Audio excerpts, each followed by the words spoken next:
No, a opäť som tu. Zdravím všetkých fanúšikov aj nepriateľov. A hlavne všetkých, ktorí pozerajú toto video. Prečo som tu? Preto som tu, lebo mesiace, 2 mesiace vyvolával do médií, čo ja mám informáciu už pred rokom.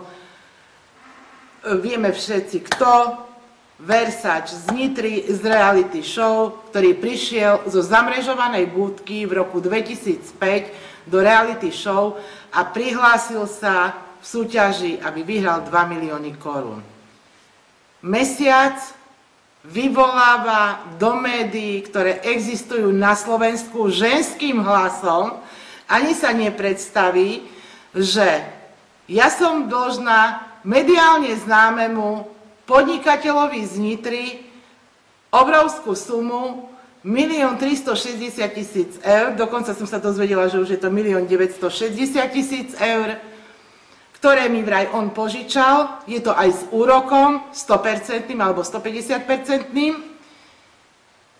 Toto vyvolával do médií ženským hlasom, kde sa ani nepredstavil, že som to ja, veľkopodnikateľ z Nitry s nábytkom Kabrhel. Samozrejme, ani jedno médium mu to nechcelo zobrať, pretože každý sa nad tým len pousmeje, však vieme, že prišiel v gumových topánkach na Pereš, aby vyhral 2 milióny korún a robil tu zo seba kokota väčšieho, jak je. To všetci vieme. To nemusíme ani hovoriť. Nakoniec to nevydržal, pretože povedal, že je podaná nejaká žaloba na súde, samozrejme, že žiadna nebola. Aj v Plus jeden deň bol uverejnený článok, že hovorkyňa teda potvrdila, že žiadna takáto žaloba neexistuje. Na straty, jak on chce byť v novinách, jak volá fotografov 10 krát, aby ho odfotili, a potom z toho aj tak nižšie, dajú starú fotku, lebo aj tá nová je na piču. Dal žalobu na súd, kde nezaplatil poplatok, dal platobný rozkaz. Platobný rozkaz a predbežné opatrenie na nehnuteľnosti. Neviem, aký amatér ho zastupuje, ale keď som si klikla na internet, tak som zistila, že to je pán, ktorý má všetky firmy v likvidácii. Ale riadi ho exekútor zo Šale. Vplyvný exekútor zo Šale ho riadi, ktorý možno bije do Riti Versačeho, ja neviem. No, ale ja sa k tomu ešte vrátim. Čiže podali platobný rozkaz, kde nezaplatil poplatok a predbežné opatrenie. Samozrejme, platobný rozkaz im zmietli zo stola a dali to na civilné, kde ešte treba zaplatiť poplatok. Čiže ja dneska pôjdem a dám žalobu na hoci koho, na hoci akú čiastku a nezaplatím poplatok. Potom si zavolám novinárov alebo novinárku, jedna sa toho chytila, a budem z Louis Vuitton tašky vyťahovať žaloby. Ale nezaplatím poplatok.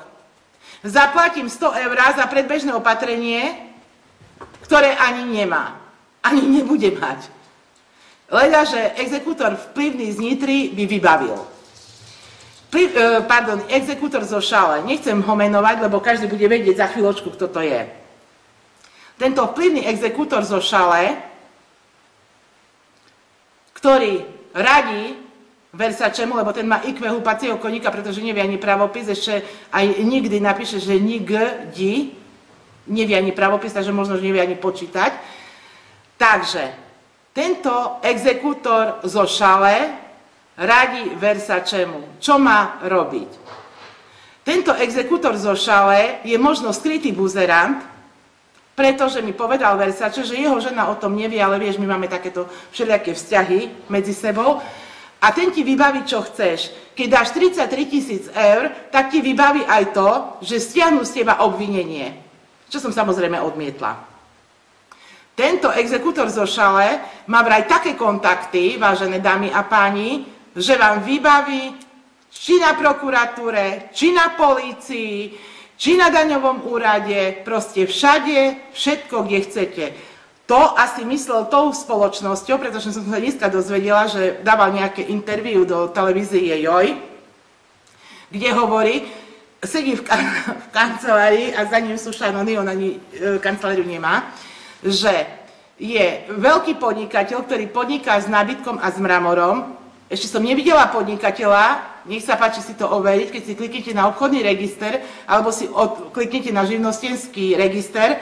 Žiadne meno František Kabrhel nikdy nepodnikalo raz v jednej firme Esencia, doteraz nikdy nepodniká. Čiže on podniká s nábytkom a s mramorom asi tak, že keď Braňo tu nebol, prišiel, nahovoril ma, aby som vymenila sedačku, modrú sedačku zobral do auta Idea Uno, že vraj ju predá, dal mi tú hnedu, ja som poslala ešte jedno šťastie, že som vložila peniaze na účet zamestnankyni pani Prepelicovej, zamestnanky Idea Uno, ktorá tú sedačku ani nezaplatila.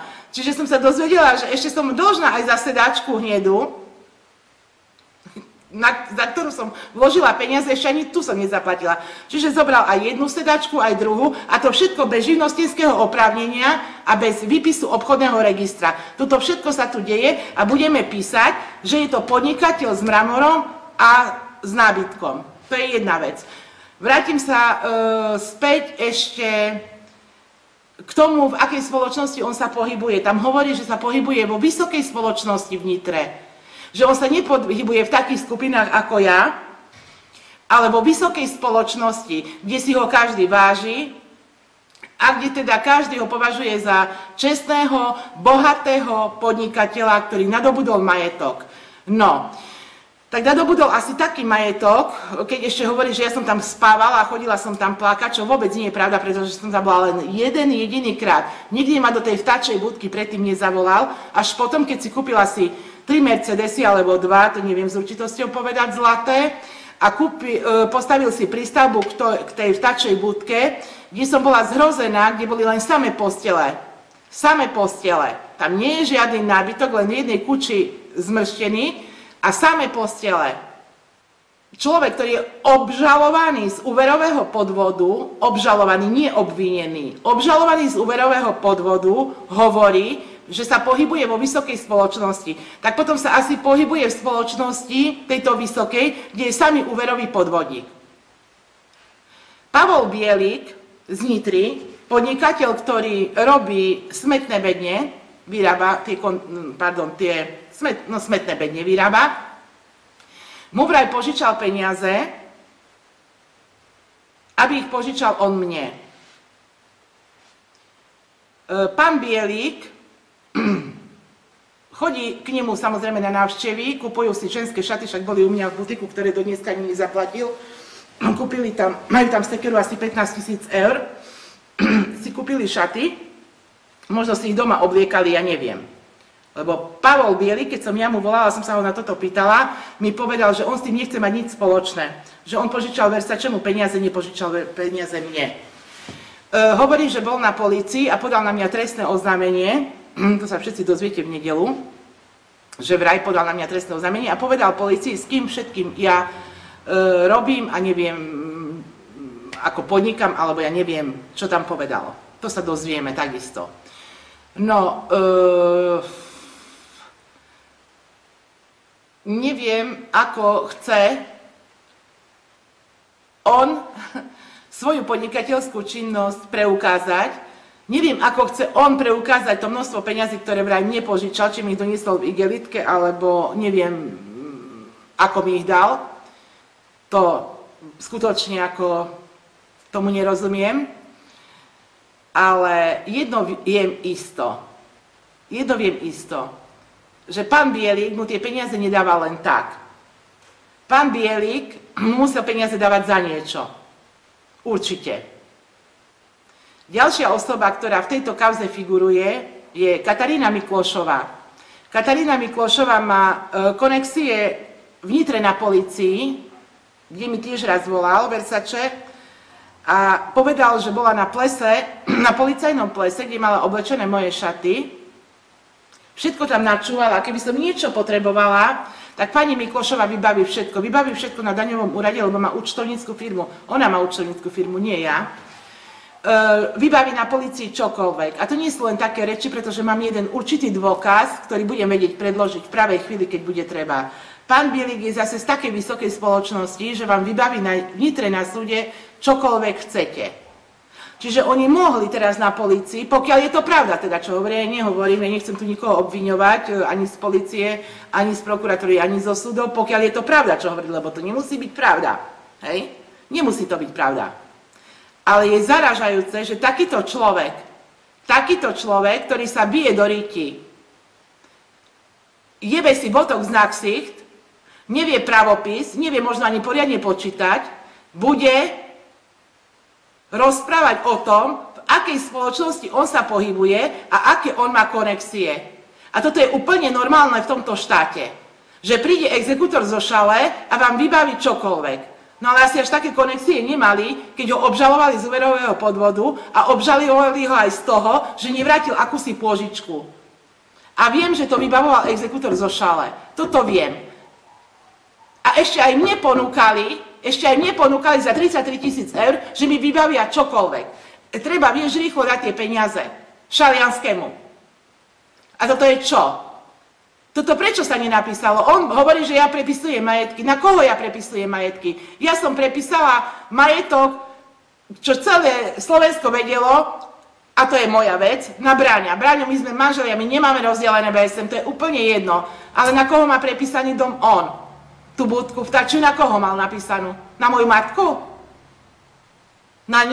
On čo rozpráva? On čo rozpráva, že ja som spodok? A on je čo? Tak ja sa bijem do ryti, alebo on sa bije do ryti? Však celé Slovensko vie, že sa bije do ryti, že robí čiernu prostitúciu. A všetci sa tu tvárme, že to vôbec tak nie je. Však má 10 telefónov doma. Však má normálne kurvy na telefónoch. Od Silvy počnú až po Katu. A potom mi chodí do posilovne obzerať, že aké majú veľké kokoty. To je čo? A on si hovorí, že je podnikateľ a že niečo nadobudol. Akým spôsobom nadobudol, keď nepodal jedno daňové priznanie? On si čo myslí, že ľudia sú tu sprostí na hlavu? Že sa posadí do kancelárie, za seba dá šanony a sa posereme? A vyvoláva do televízie jak magor, do jednej, do druhej, do tretej, do štvrtej. Len aby bol pre Boha živého v novinách. Sama som bola svedkom toho, jak vtedy bol problém s tým Braňom, jak volal 4-krát fotografka, tehotná ho musela prísť odfotiť, bo nebola dobrá fotka z profilu. Tak čo je? Však to je vymetená hlava. Ale keď dával na policii to trestné oznámenie, tak sa ho bolo treba opýtať, keď to nebolo po známosti, či je pod vplyvom tabletiek, Lexaurinu a iných omamných alebo ukľudňujúcich práškov. Toto sa bolo treba opýtať.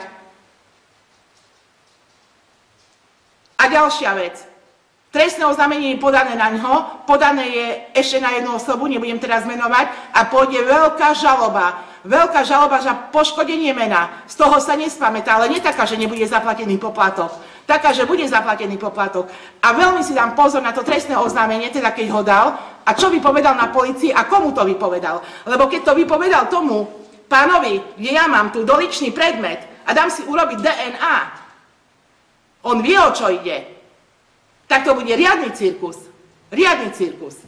A nech si nemyslí, že to bude robiť Nitra, lebo proti tomu budem protestovať. A ďalšia vec. On čo rozpráva? Celý deň je doma v labutienkách, do pičia v nočnej košeli. Ja som mu vyvolávala, každý deň mi vytelefonovával. Tu mám odložené SMS-ky, kde nemá na základné veci, nemá na zaplatenie toho a toho. Možno už ho nikto nechcel pojebať, ja neviem. A druhá vec. Veľmi dobre vie, lebo on toto video pozerá. Kto volal do Tatier kurvy? Do bordelu v Tatranskej Lomnici. Nech povie, že ja som volala a mu rozkopem ja tu buzerant skúriť. Volal on. Existuje nahrávka. Nahrávka v bordeli.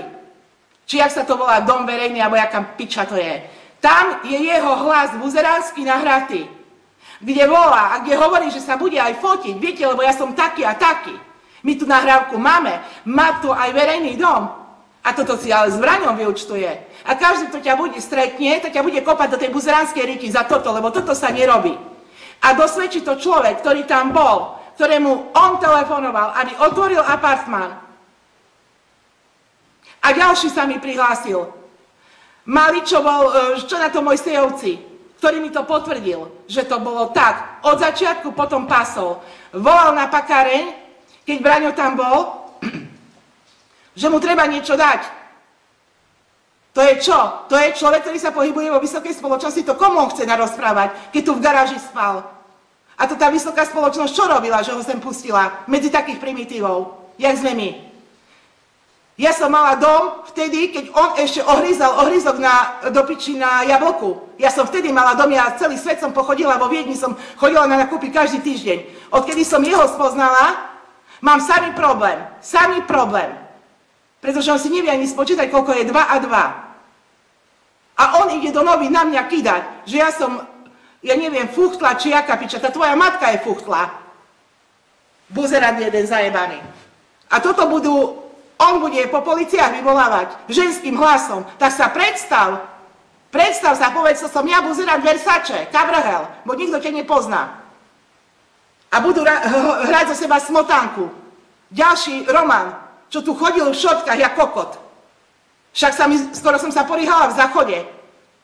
A on ide rozprávať? O kom on ide rozprávať? O jakej morálke? O jakom spodku? O jakom spodku? To čo on rozpráva? A 97. 8. rok to je čo? To sa nepamätá na to? Toto nech ukáže na polícii. Toto nech ukáže aj s Bielikom, aj s Romanom, aj s... jak sa volá tá piča? S Miklošovou. Toto nech ukážu, však to je normálna finančná mafia. On čo rozpráva? Či 2007-2008. Toto nech ukáže, nech sa pochváli. A Bielik nech mu pomôže, keď má na súde známych. Veľmi rýchlo nech mu pomôže, lebo toto Nitra robiť nebude. Vážené dámy a páni, toto nebude robiť Nitra. To sa veľmi milíte, keby som za pánom ministrom mala ísť, tak to nebude robiť Nitra. A ja poviem prečo to nebude robiť. Ja budem menovať. A ona na policajný ples ide, či na policajnú slávnosť, s veľkým nosom. V mojich šatách, ktoré nezaplatila, sa tam ukazovať. A načúvať, čo kto hovorí. A potom jevať podnikateľov udávať. Toto robí on celý deň a vyvoláva z tých telefónov. Tam treba prehliadku robiť, koľko má doma mobilných telefónov a kadejaké karty. Čo je toto? A on ide si ústa otvárať, novinárov si ide volať. Sa ho niekto pýtal, akokoľvek sa Savinov zožral predtým. Čo on ide rozprávať, ak on ani nevie do piči, čo to je Madak dal. Čo on rozpráva? Kedy on podnikal? Kedy on korunu štátu odniesol? Kedy? To nikto nevie. Na to nikto asi neodpovie. On sa prezentuje ako podnikateľ s nábytkom a s mramorom a nikto tu ani nejebne. Nikto si neklikne ani na internet, že či vôbec je podnikateľ. Ten vyrába smetné bedne a ho dotuje. On mu dal 25, či ja neviem koľko miliónov. To skade mu dal. My sme pojebaných 222 000 museli preukázať. Do dneska preukazujeme. A obvinujú ľudí jeden raz za radom. To kto zariaduje? Šaliansky? A on? Prečo sa mu nepozrel na účet do Tatra banky, koľko tam mal peňazí? Jaké príjmy tam mal? Ktoré nezdanil? To sa nikto na to nepozrie. No ale zbytočne, lebo to je daňový úrad Nitra. Takže asi kata vybaví, nie? Ja som mala daňovú kontrolu rok a pol. 1 mesiac mi kontroluje rok a pol. Braňo 2 roky. Ale však v poriadku, na to majú nárok. Ale nebudem bľabotať, jak on bľabotá, že vybaví všetko. Šaliansky vybaví proste všetko. Takto si ale ja dám Sakravensky záležať na tom. To vybavil aj mne? A čo on trepe od CPZ-ke? Čo on trepe od CPZ-ke, že on tam bol? Však nemal ani televízor zapnutý, lebo na nej správy nepozerá. Však všetci ste videli, keď ste pozerali televízor, kto ma z tej CPZ-ky viezol autom. A tie kurvy si odsereš, kamarát. Toto ti tu hovorím. Existuje nahrávka, tvoj hlas a povedz, že ja som volala a že ja som ti povedala. Buzerant jeden. Ty uvidíš. A to prečo urobil? Prečo urobil? Lebo veľmi dobre vedel, že na tieto veci som haklivá. Ako každá žena. To je samozrejme. Mne to není jedno, že bije buzerant ťa piati do ryti. Tebe to je možno jedno, mne to jedno není. A vedel, že veľmi dobre, že toto na mňa zapôsobil, lebo som skutočne bola do posledného dňa rozhodnutá, že sa rozvediem. A toto urobí kvôli peniazom. On tu chcel bývať, tak si to ber, ty kokot, ale daj love. Zarob si na to do piči. Chod do roboty a rob. On je vysoká spoločnosť, kde každý deň je doma. Však to celá Nitra vie. Dobre mi chodili tie listy. Dobre mi chodili, kde ma upozorňovali. Dávajte si pozor, pani Mojsejová, on je schopný vám aj lúster odmontovať. Koniec prvého dielu. Koniec prvej časti. Bude druhá. A nezabudni, že mám tu ja dôkazy. Veľké, nie také, jak ty máš. Pojebané papiere, čo ukazuje, že na to si požičiavaš peniaze. Vráť toto, čo mi máš vrátiť. A treba si účet v Tatravanke preštudovať, čo vyberáš od ľudí peniaze.